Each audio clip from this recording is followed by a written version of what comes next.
सभी ट्रेनी को good morning, सुप्रभात। आज का जो वीडियो है, इस वीडियो के माध्यम से मैं सोल्डरिंग संयोजन, सोल्डरिंग गन के प्रकार और सोल्डरिंग गन के लाभ, इन 3 टॉपिक अपने पास है। इन टॉपिक के बारे में आज आपको बताऊंगा। मुझे आशा है कि ये वीडियो पूर्ण होने के बाद ट्रेनी को जो मैंने ये जो टॉपिक लिखे हैं, निम्न टॉपिक के जो कि हो जाएंगे और कुछ कमी होगी, वो कमी मुझे या कुछ चीज़ समझ में नहीं आएगी वो मुझे व्हाट्सएप के माध्यम से अवगत कराएंगे। तो मैं स्टार्ट करने जा रहा हूँ आज सोल्डरिंग गन के संयोजन और सोल्डरिंग गन के प्रकार, टाइप्स ऑफ सोल्डरिंग गन, लाभ, सोल्डरिंग गन के लाभ। पहले हमें नंबर एक पे हम देख रहे हैं, तो नंबर 1 पे हम देखेंगे सबसे पहले संयोजन। संयोजन का मतलब होता है किसी चीज को जोड़ना। यहाँ पे सोल्डरिंग संयोजन देखेंगे कि सोल्डरिंग संयोजन क्या होता है। अपने पास जो अपनी ट्रेड है इलेक्ट्रॉनिक्स में, अपने जो सर्किट होते हैं उन सर्किटों में या परिपथों में क्या करते हैं कि अपने पास जो कंपोनेंट होते हैं उन कंपोनेंटों को, अवयवों को हम क्या करते हैं कि अपने पास कंपोनेंट के मध्य अपने पास जो संयोजन है या जोड़ना, संयोजन करने के लिए हम क्या करते हैं, तारों का प्रयोग करते हैं या अपने पास कंपोनेंट की जो लीड होती है, कंपोनेंट की जो टांग होती है, उन टांगों को जोड़ने के लिए हम क्या करते हैं कि सोल्डरिंग का प्रयोग करते हैं। तथा जो अपने पास वायरिंग करने के लिए जो तार होती है, तारों एवं कंपोनेंट के मध्य क्या करते हैं, अपने पास कंपोनेंटों के मध्य हुए संयोजन को मजबूती प्रदान करने के लिए हम क्या अपनाते हैं, सोल्डरिंग प्रक्रिया।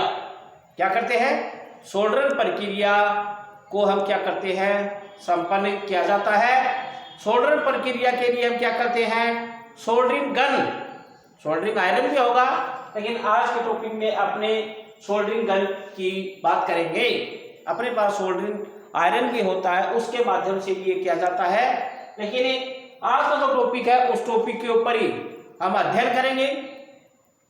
तो क्या करेंगे, सोल्डरिंग प्रक्रिया करने के लिए सोल्डरिंग गन या सोल्डरिंग पदार्थ, फ्लेक्स आदि का हम क्या करते हैं कि एक महत्वपूर्ण भूमिका निभाते हैं, जिनका हम जो विवरण करेंगे उन्हीं का आज के इस वीडियो के माध्यम से करेंगे।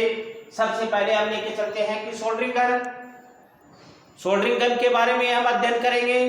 तो सोल्डरिंग गन, अपने पास जो सोल्डरिंग गन है उनका अध्ययन करेंगे कि सबसे पहले हम देखते हैं कि प्रकार। तो सबसे पहले प्रकार में लेके चलते हैं। तो एक होती है साधारण सोल्डरिंग गन, जो अपने पास साधारण है उसे हस्तचालित सोल्डरिंग गन कहते हैं। उसके बाद में होती है स्वचालित सोल्डरिंग गन, ऑटोमेटिक। उसके बाद में होती है अपने पास ये 2 प्रकार से है। उसके बाद में सोल्डरिंग व डी सोल्डरिंग स्टेशन होता है। उसी को हम ध्यान में रखते हुए हर एक टॉपिक का अध्ययन करेंगे। सोल्डरिंग गन, उसके बारे में देखते हैं। सबसे पहले हमें सोल्डरिंग गन के बारे में देखेंगे, उसके बाद में इसके प्रकारों पे चलेंगे। सोल्डरिंग जो गन होती है वो अपने पास इलेक्ट्रॉनिक्स और इलेक्ट्रिकल जो अपने पास जो सर्किट होते हैं या परिपथों में हम क्या करते हैं, धातु के जो तारों के जो जोड़ होते हैं, धातु के तारों के जो जोड़ होते हैं जिसे हम जॉइंट भी बोलते हैं, पर क्या करेंगे, टाका लगाने अथवा सोल्डरिंग करने के काम में आती है। तो इस चीज का हमें पता रहना चाहिए कि सोल्डरिंग गन है, सोल्डरिंग गन का क्या काम होगा। तो सोल्डरिंग गन जो होती है वो अपने पास इलेक्ट्रॉनिक्स और इलेक्ट्रिकल जो अपने पास जो सर्किट होते हैं उन सर्किटों में क्या करेंगे, सोल्डरिंग करने के लिए काम में ली जाती है, उन टाकों को मजबूती प्रदान करने के लिए काम में लिया जाता है, इसलिए इसे सोल्डरिंग गन कहते हैं। यहाँ पर एक चीज हम देखते हैं कि इसका नाम गन कैसे पड़ा है। इसी चीज का भी हमें पता रहना चाहिए कि इसके आगे सोल्डरिंग गन, इसका जो आकार होता है वो एक पिस्टल या एक गन के समान होता है। इसके लिए इसके आगे हमने क्या लगा दिया है, सोल्डरिंग गन लगा दिया गया है। इसीलिए इसे सोल्डरिंग की जो आकृति है वो एक पिस्टल के समान होती है, इसलिए इसे सोल्डरिंग गन कहा जाता है। यह क्या करती है, अपने पास जो इतने भी धातु हैं या मेटल के जो तार होते हैं या धातु चादरें या एक पतले गेज के जो धातु पाइप पर हम क्या करते हैं, टिन लेड मिश्र धातु, इसे हम अलाय धातु भी कहते हैं। तो टिन लेड मिश्र धातु अलाय को हम क्या करते हैं कि अपने पास अलाय के द्वारा लगाए गए तारों के जोड़ को वैद्युतिक इलेक्ट्रिकल क्या करते हैं, संपर्क जो प्रतिरोध का मान क्या रखती है, प्रतिरोध का मान बहुत कम होता है। सोल्डरिंग गन के हैंडल में एक क्या लगा होता है, एक ट्रिगर प्रकार का, जिस प्रकार से पिस्टल में होता है, एक ट्रिगर प्रकार का एक स्विच लगाया जाता है और वो क्या करता है कि अपने पास हाथ से प्रचालित किया जा सकता है। सोल्डरिंग गन के दो धातु भागों पर जोड़ विद्युत सोल्डरिंग आयरन के समान लगभग लगाया जाता है। दोनों में सोल्डरिंग आयरन और सोल्डरिंग गन में अंतर यही होता है, या दोनों में मुख्य अंतर यही होता है कि कार्य करते समय जब हम उस पर काम करते हैं, कार्य करते समय सोल्डरिंग आयरन की जो टिप है वो निरंतर क्या रहती है, हीटिंग स्थिति में रहती है। सोल्डरिंग आयरन की जब हम उस पर कार्य करते हैं, उसकी जो आगे की जो टिप होती है वो टिप क्या रहती है, गर्म स्थिति में रहती है।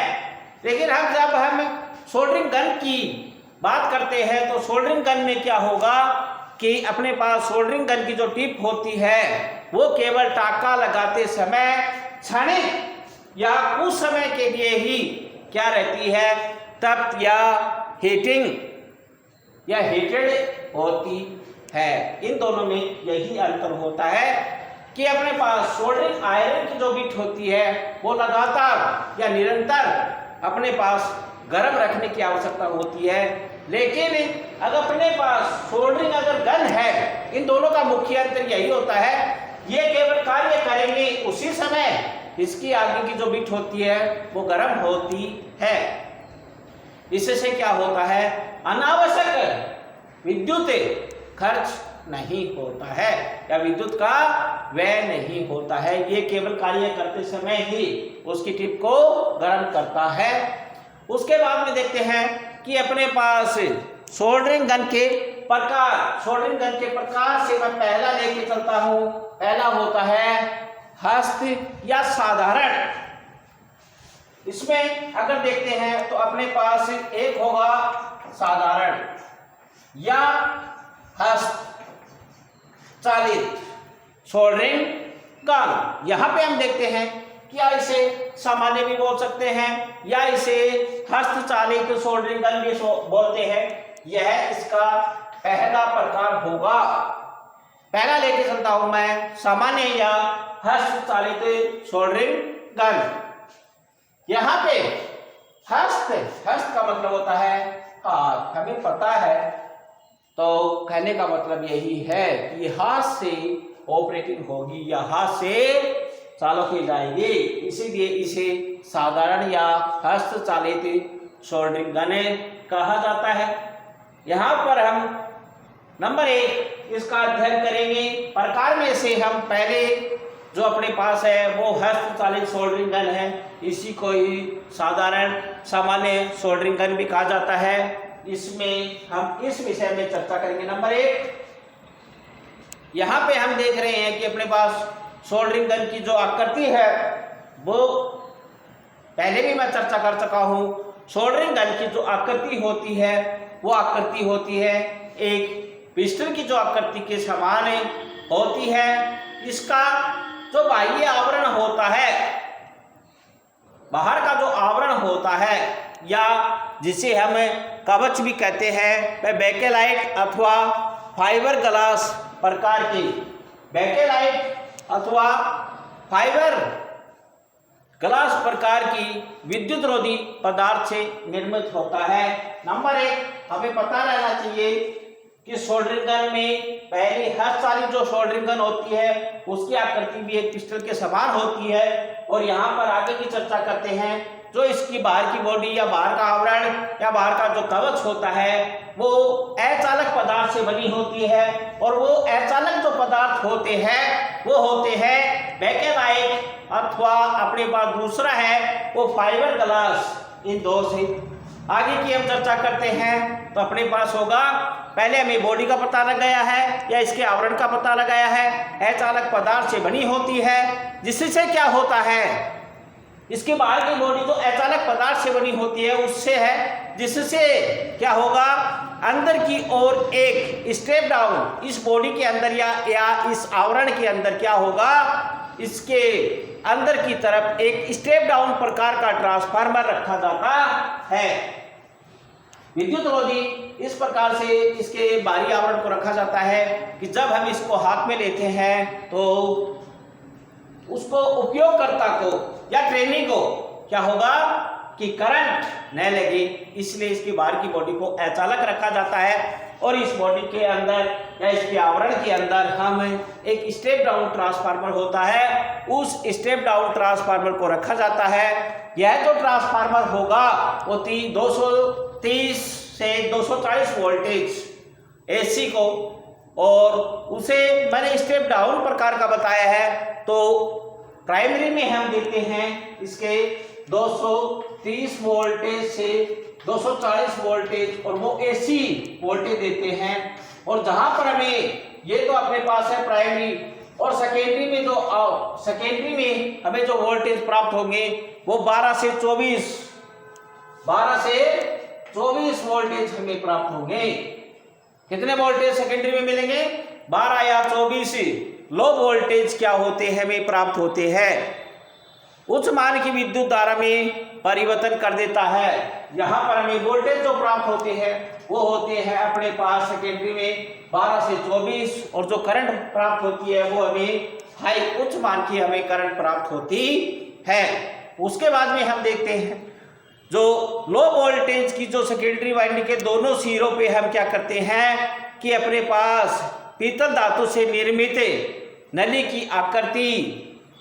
की जो आकृति होती है, नली की आकृति वाले हम क्या लेते हैं, दो पृथक टर्मिनल को एक दूसरे के सिरों से हम क्या कर देते हैं, संयोजित कर देते हैं। अपने पास क्या होगा कि ये जो वोल्टेज होते हैं इस सोल्डरिंग गन में एक खोखली आकृति की एक पीतल की हम लेते हैं, उस पीतल से हम क्या करते हैं, इन वोल्टेज को दो सिरों पे हम क्या करते हैं, संयोजित करते हैं। इसी कड़ी के रूप में आगे की तरफ चलते हैं तो हम क्या करते हैं, पीतल धातु से निर्मित नली की आकृति वाले दो पृथक टर्मिनल को एक दूसरे के सिरों से हम क्या देते हैं, जोड़ देते हैं। इन टर्मिनलों के दूसरे सिरों को हम देखते हैं तो हम क्या करते हैं, उसके अंदर एक कॉपर की गोल छड़ से निर्मित हम क्या करते हैं, उसकी जो आकृति होती है उसे हम बिट बोलते हैं।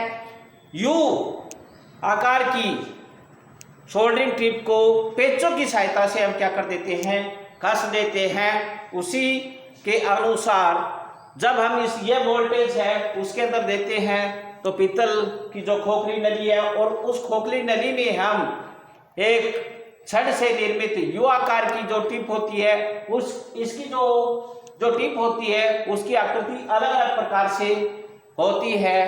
तो उन टिपों को क्या करते हैं, उस खोखली नली में लगाकर हम कस देते हैं। जैसे ही वो गर्म होती है तो वो आगे की जो टिप होती है वो भी गर्म होती है।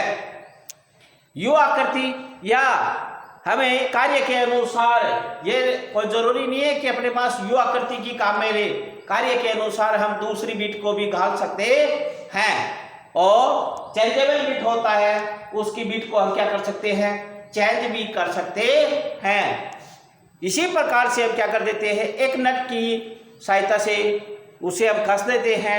उसी के अनुसार हम देखते हैं कि भिन्न भिन्न आकृति की जो टिप है वो प्रयोग में लाई जाती है।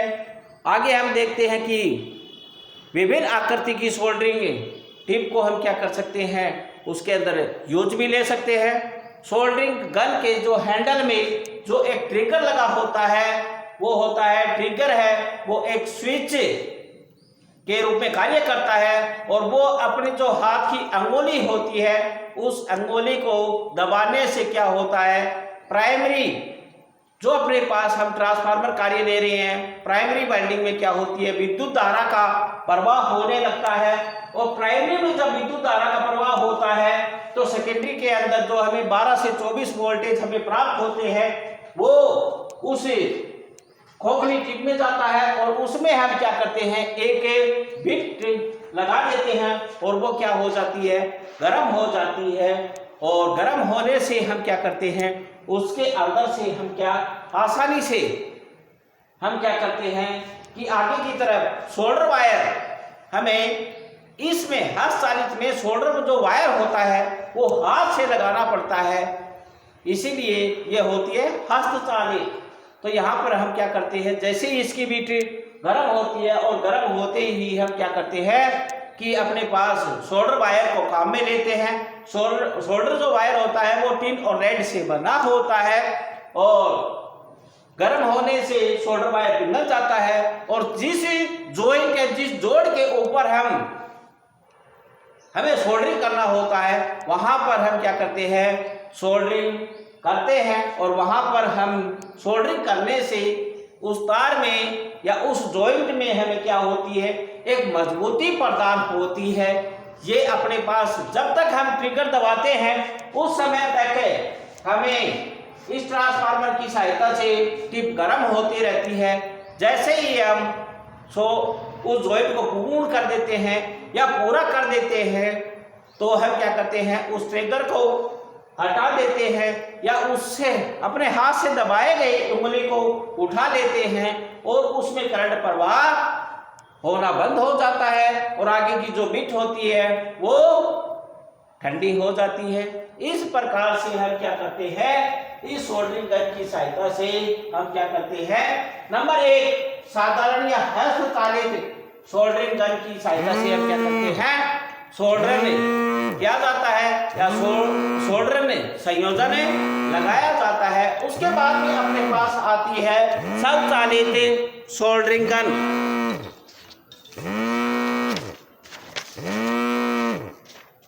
उसके बाद में हम देखते हैं कि अपने पास साधारण सोल्डरिंग गन, इसकी हम चर्चा करेंगे कि अपने पास आगे की तरफ देखते हैं तो वो होती है अपने पास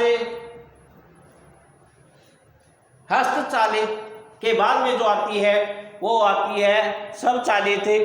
तो हस्तचालित के समय देखते हैं तो हमें क्या मिलता है, इसके लाभों की चर्चा करते हैं। हस्तचालित में तो हम देखते हैं कि सोल्डरिंग गन के द्वारा विद्युत शक्ति का जो व्यय होता है वो सोल्डरिंग आयरन की अपेक्षा अपने पास बहुत कम होता है। इसमें जो विद्युत शक्ति का जो व्यय होता है वो केवल सोल्डरिंग करने के समय ही होता है। सोल्डरिंग आयरन के समान केवल सोल्डरिंग जो अपने पास होती है बिट के निकट हम क्या करते हैं कि रखी गई अन्य सामग्री जैसे विद्युत रोधी तार, प्लास्टिक, बॉडी आदि के जलने की जो संभावनाएं रहती हैं वो बहुत कम होती है। इसका कारण यह है कि सोल्डरिंग जो आयरन होता है वो निरंतर हमें गर्म रखना पड़ता है। इसके समीप में अपने पास जो तार रखे होते हैं, जो अपने पास प्लास्टिक या अन्य सामान होता है वो जलने की संभावना रहती है, लेकिन सोल्डरिंग गन में नहीं होता है, क्योंकि इसमें केवल जब हम कार्य करते हैं उसी समय इसकी बीट गर्म होती है, उसके बाद में ये ठंडी हो जाती है। तो ये है अपने पास सोल्डरिंग गन के लाभ है। उसके बाद में आती है स्वचालित जो सोल्डरिंग गन है, उसमें हम देखते हैं कि स्वचालित जो सोल्डरिंग गन है वो ऑटोमेटिक सोल्डरिंग गन भी बोलते हैं अंग्रेजी में उसे। स्वचालित सोल्डरिंग गन की जो संरचना एवं कार्य सिद्धांत है वो केवल उसी के समान होगा, इसके समान हस्तचालित सोल्डरिंग गन के लगभग हम देखते हैं तो समान होता है। इन दोनों के जो कार्य एवं प्रणाली में मुख्य अंतर यही होगा कि क्या होगा, इन दोनों में जो मुख्य अंतर होता है वो क्या होता है, उनके बारे में चर्चा करेंगे।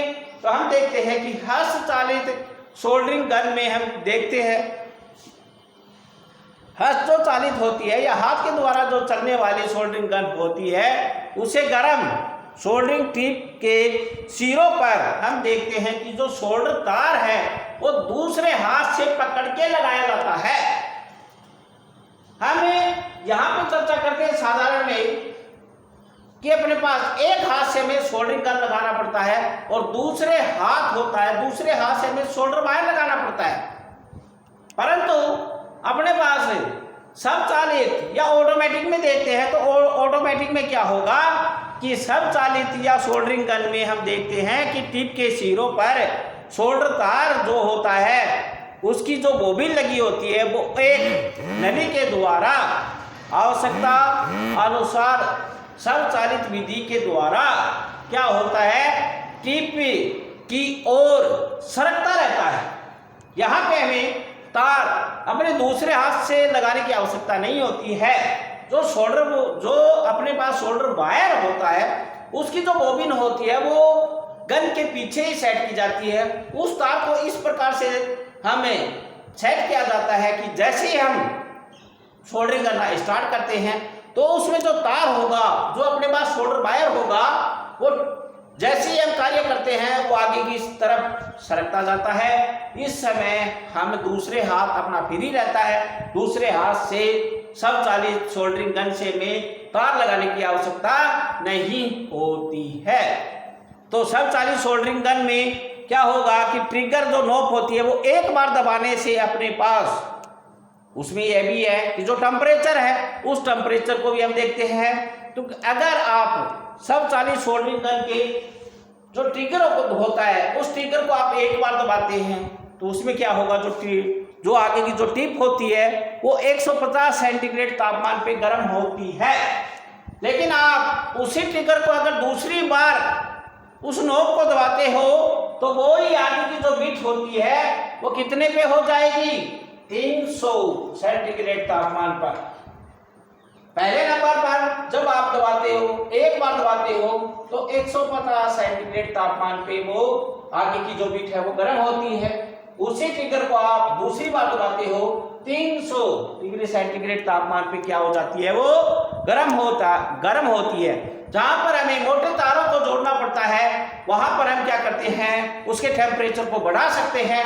जहां पर हमें कम तापमान की आवश्यकता होती है, जब महीन तारों को जोड़ना होता है वहां पर हम देखते हैं कि अपने पास 150 वोल्टेज से वो कार्य हो सकता है। तो वहां पर हम ट्रिगर को एक बार दबाएंगे और जहां पर हमें पता है कि टेम्परेचर हमें अधिक चाहिए वहां पर उस ट्रिगर को 2 बार दबा देते हैं। इससे हम क्या कर सकते हैं, इसमें टेम्परेचर को भी चेंज कर सकते हैं, इसमें स्वचालित सोल्डरिंग गन में। यहां पर हम देखते हैं कि अपने पास ये कार्य,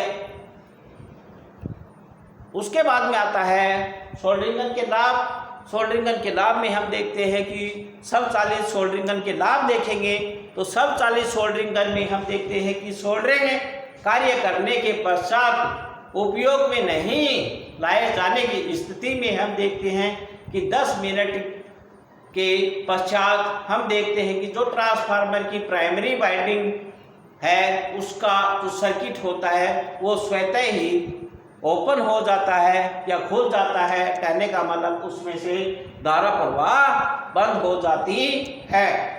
इसमें सोल्डरिंग जो तार को हम सोल्डरिंग टिप के आगे के जो भाग होता है या अग्री में सिरे होते हैं उसे हमें हाथ से लगाने की आवश्यकता नहीं होती है, क्योंकि सोल्डरिंग तार होता है या जो सोल्डरिंग वायर हम जो काम में लेते हैं वो ऑटोमेटिक या स्वचालित प्रणाली द्वारा सोल्डरिंग टिप पे क्या होता है, निरंतर या लगातार संपर्क बनाए रखता है। उसके बाद में अपने पास अगला जो टॉपिक आता है वो आता है सोल्डरिंग एंड डीसोल्डरिंग स्टेशन। इसका भी हमें पता रहना चाहिए, साथ में मैं लाभों की चर्चा कर रहा हूं। सोल्डरिंग ए डीसोल्डरिंग स्टेशन, यह जो उपकरण होता है वो सोल्डरिंग एवं डीसोल्डरिंग दोनों के ही कार्य करने के लिए काम में लिया जाता है। इसके द्वारा हम सोल्डरिंग भी कर सकते हैं और इसके द्वारा हम क्या कर सकते हैं, डीसोल्डरिंग भी कर सकते हैं। ये उपकरण के ये दोनों कार्य कर सकता है।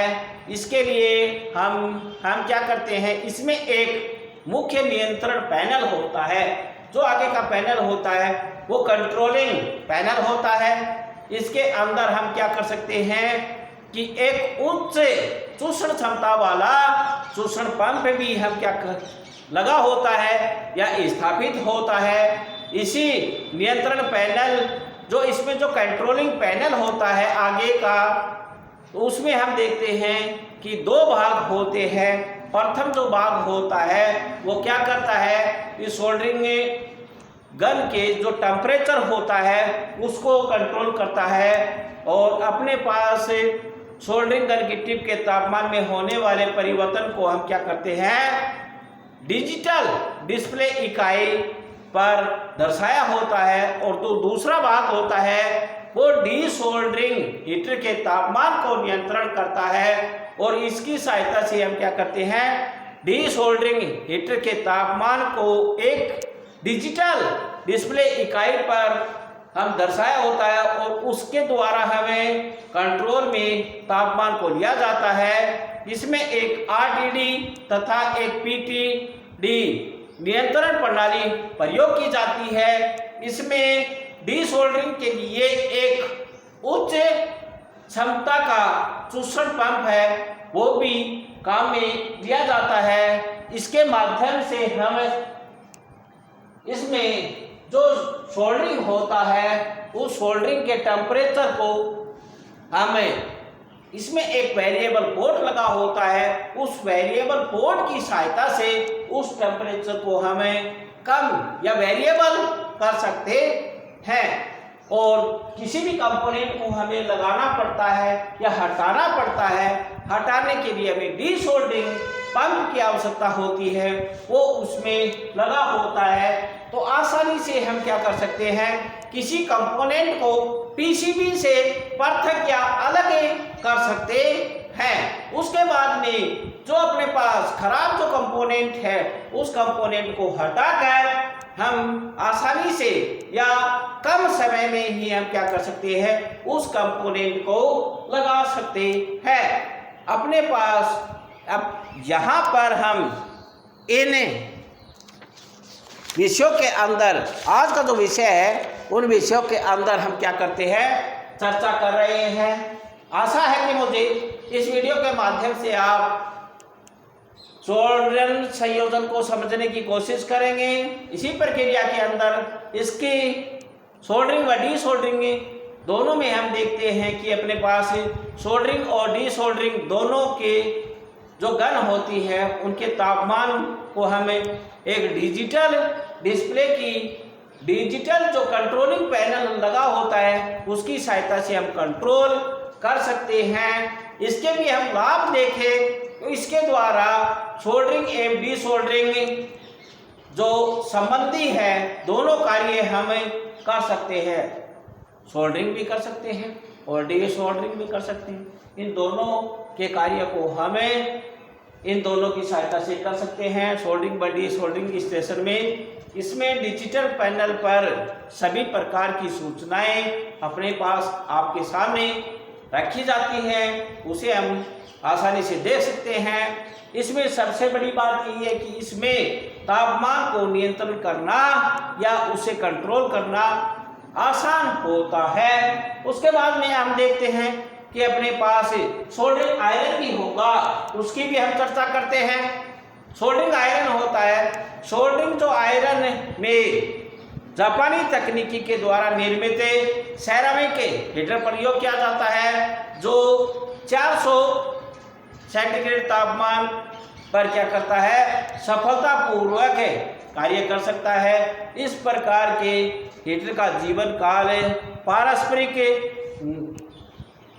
निकेल क्रोम एलॉय से निर्मित हीटिंग एलिमेंट से अधिक होता है। इस सोल्डरिंग आयरन की सप्लाई केबल को नियंत्रित पैनल से चूड़ीदार पीतल फ्लैग सर्किट के साथ में संयोजित किया जाता है। यहाँ पर आज का जितना भी अपने पास सोल्डरिंग संयोजन है उसके बारे में मैंने ज़्यादा से ज़्यादा बताने की कोशिश की है। मुझे आशा है कि इसके माध्यम से आप सीखने की कोशिश करेंगे। अगर किसी प्रकार की कोई समस्या आती है वो मुझे व्हाट्सएप के माध्यम से अवगत करवाएंगे। वीडियो को ज़्यादा से ज़्यादा देखें। अगर नहीं समझ में आ रहा है तो एक बार या 2 बार देखकर समझने की कोशिश करें। उसके बाद में भी अगर समझ में नहीं आ रहा है मुझे व्हाट्सएप के माध्यम से अवगत करवाएंगे।